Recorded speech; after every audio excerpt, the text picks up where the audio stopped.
আসসালামু আলাইকুম সাহেব। আমি ঢাকা ওয়ালাইকুম বাংলাদেশ আসসালাম থেকে ওয়া বলছি। বারাকাতুহু। জি।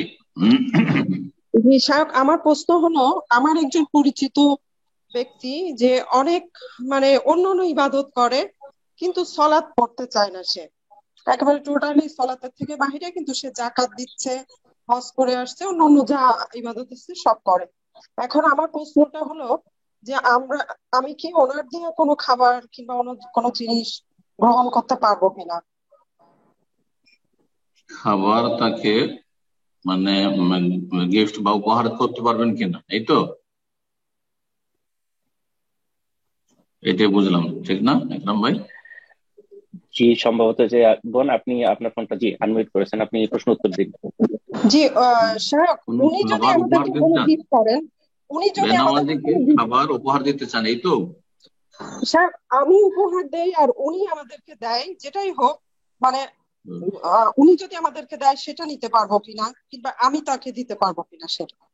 যদিও বেনামাজি হয়, খাবার উপহার নিতে পারবেন, দিতেও পারবেন। যেখানে ইহুদির দাওয়াত খেয়েছেন নবী সাল্লাল্লাহু আলাইহি ওয়াসাল্লাম, আপনি হিন্দুর দাওয়াত খান, বুদ্ধিস্টের দাওয়াত খান, অসুবিধা নেই, বাস হারামটা খেতে পারবেন না। মদ পান করতে পারবেন না, শুকরের গোস্ত খেতে পারবেন না, বিড়াল কুকুরের গোস্ত খেতে পারবেন না। হালাল যেটা, সেটা যদি আপনাকে খাওয়ায় খেতে পারবেন।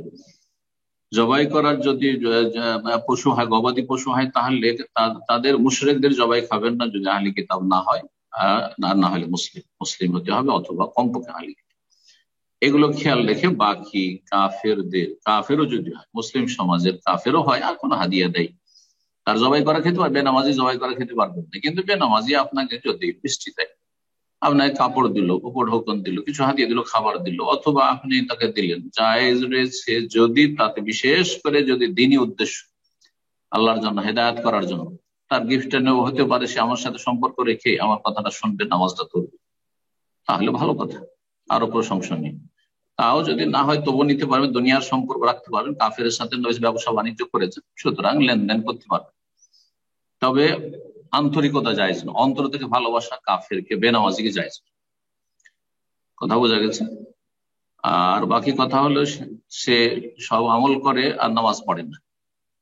মনে রাখতে হবে একজন মুসলিমকে, যে 5 ওয়াক্ত নামাজ, ফরজ হোক আর নফল হোক, নির্ভরশীল, এই নামাজ কবুল হয় নির্ভরশীল তাওহীদের উপর, লা ইলাহা ইল্লাল্লাহ মুহাম্মদ রাসূলুল্লাহর উপর। আর অন্যান্য যাবতীয় ইবাদত বন্দেগী নির্ভরশীল 5 ওয়াক্ত নামাজের উপর। অর্থাৎ তৌহিদ না থাকে যদি, আর 5 ওয়াক্ত নামাজ না থাকে, তো জাকাত, রোজা, সিয়াম, হজ, উমরা, আর হেজাব, পর্দা, আর দান, খায়রাত, মসজিদ, মাদ্রাসা কোনো কাজে আসবে না। এই দিয়ে মুক্তি পাওয়া যাবে না, নিশ্চিত থাকেন। এটা হচ্ছে কোরআনের হাদিসের কথা, এটি হচ্ছে ওহী।